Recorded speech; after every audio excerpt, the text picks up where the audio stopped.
Итак, 15 декабря в регионе завершат реализацию федерального проекта формирования комфортной городской среды нацпроекта «Жилье и городская среда». В этом году проведены работы по благоустройству 20 объектов в 9 муниципалитетах нашей республики. И все они будут сданы в срок. Об этом сообщил глава республики. Цитата. В Магасе, Сунже и Назране мы создали 5 новых скверов, а в сельских поселениях Троицкое, Сурхати, Новый Редант и Джейрах и в городах Назрань, Малгобек и Карабулак провели капитальный ремонт 12 улиц.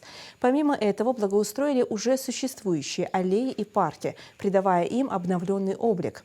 Благодаря национальному проекту «Жилье и городская среда», инициированному президентом России, комфортные места для отдыха появляются не только в городах, но и в отдаленных селах нашей республики.